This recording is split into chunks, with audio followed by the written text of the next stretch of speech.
efa manomboka resaka immobilier fa mila vala tsara ny resaka immobilier sy fanamboarana trano sy ny construction marché anankitelo samihafa fa ny idény ataonay en même temps immobilier en même temps construction dia le savoir-faire amin'le azafady fangaro teny be sy teny gasy dia ny savoir-faire entre an'le manao an'le lien entre ny immobilier sy construction zay no tena sanay efa manomboka betsaka ny miorasa ona ao anatin'le izy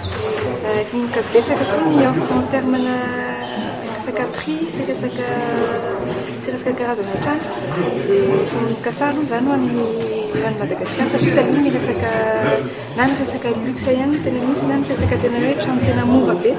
efa manomboka misy zany ny antenantenany sy ny ho an'ny olona rehetrarehetra zany efa mivoatra ny marché. Ny olona rehetrarehetra moa zany cible daholo na manana budget kely izy na manana budget avo fa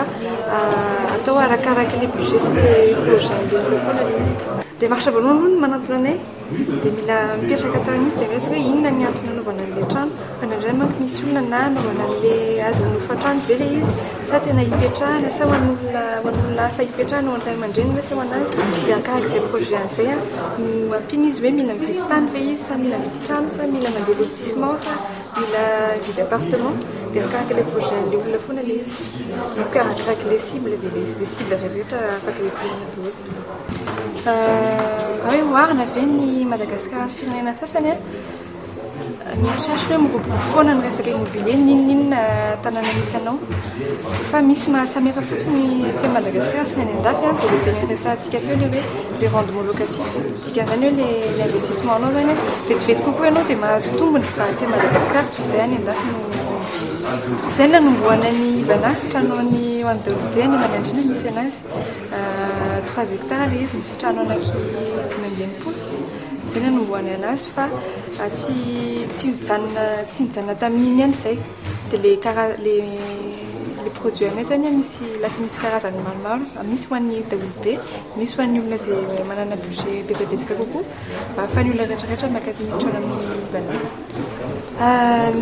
Izay budget an'ilay olona ny budget anay raha miteny ianao androany 30 millions d'ariary ny budget anay dia manao trano izay 30 millions d'ariary ny vidiny raha miteny ianao hoe 6 milliards dia manao trano izay 6 milliards ny vidiny fa le olona foana zany mitondra n'ilay budget fa tsy izay. Le olona zany tsy tena hoe mila tarihana tsony ho any amin'ny périphérie satria voatery ho any amin'ny périphérie satria fa tsy misy tsony eto Antananarivo raha ohatra ka miditra amina zavatra hoe mbola afaka hoe budget mbola afaka hirosona dia aloha mbola makany amin'ny périphérie fa ny tanàna tsy maintsy hitatra any foana dia ny zavatra rehetra zany tsy maintsy voatery ianao ho any à partir de 15 km ny tanàna tsy maintsy makany. Manomboka na mbola zéro aloha ny eritreritra afaka dia efa dia manantona ny ivana ianao manomboka ny mitady an'ilay tany manao ny resaka mutation any amin'ny domaine